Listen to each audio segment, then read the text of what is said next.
人民文娱的朋友们，大家好，我是演员杨蓉。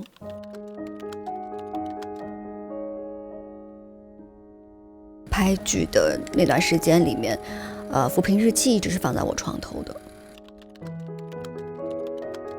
是希望说尽全力，然后去把文秀的故事真实的演绎出来，让大家能够看到一个女孩子她是怎么样成为一位时代楷模的。对，认识一下吧，我叫黄文秀。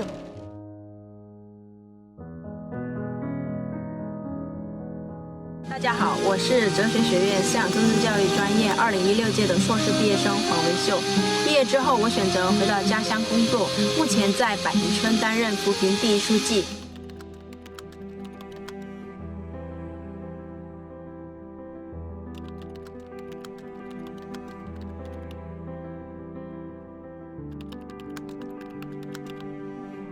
也是作为开场，也是作为文秀的结束，就是最后在车里对山洪的那一刻，就是文秀说有一辆车在我的前面消失了，他当时是停下了车，然后打着双闪，然后再打电话呀干嘛的，还在拍视频，确实那段视频还留下来了，我们也是按照他的那个视频去拍的。漆黑的夜晚，暴雨，就是那种无助，然后再加上我很爱他，我知道这是他的谢幕，我知道他还有很多想说的话，想做的事没有完成，因为我没有听到喊停，因为我只知道说我在哭，然后我觉得差不多的时候，我抬起头来，然后看见摄影师在后面也在哭，然后我再一抬头，我看见导演已经站到了我的就是车窗外，那我就知道其实他早就喊卡了，但是只是我没有听见。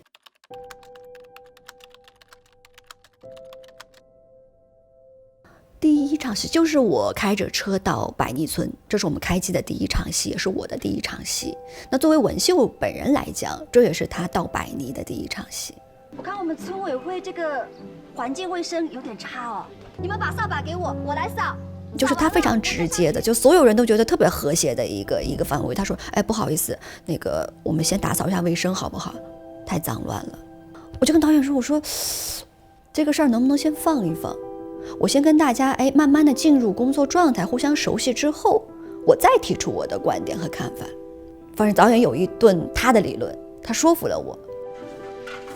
他是文秀，他觉得扶贫先扶志，精神文明的建设是很重要的，对，所以在他的心目当中，这是很重要的一个事情。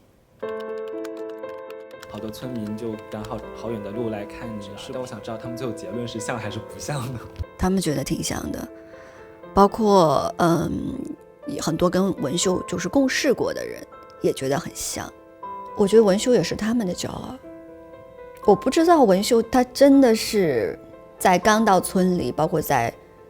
所有他工作的时候，他受了多少的委屈和心酸。他带着满腔的热情到了一户村民家门口，说希望能够来帮助他改变现状，让他的生活越来越好。可那个村民直接不开门，你走。对，一次两次三次，我不知道当时的文秀他心里作何感想。他是委屈的吧，他也哭过吧，但是第二天他仍然选择继续去敲门，继续去用自己的真诚、自己的热情去感动别人，让别人接受他。但我真的替他感到高兴，所有人都记得他，所有人都怀念他。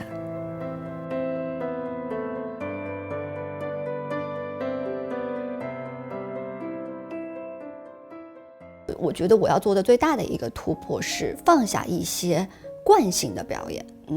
包括古装剧，包括什么，不管是什么类型的作品，其实我觉得有一个东西是必不可少的，就是真听、真看、真感受。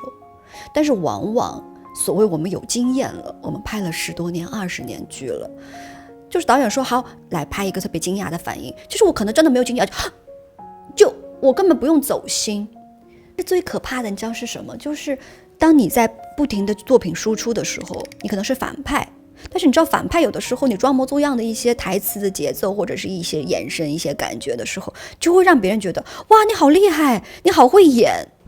但是久而久之你会觉得哇我好像真的好厉害，你没有办法很客观的看自己。对，你已经丢了演戏很久了，你一直在演状态，这是一个特别可怕的事情。所以在这个剧的一开始，我特别感谢雷导，就是有的时候，比如说我注意力在词儿上的时候，可能我的表演就会走向一个我非常自然和舒适的那个惯性里面去，然后导演就会过来跟我说，哎，有点演，他就会跟我说，那我一下就会意识到。所以当我再说就真的按照那个规定情境真的去想去说的时候，哪怕是同样一段词儿，其实最后出来的效果是不一样的。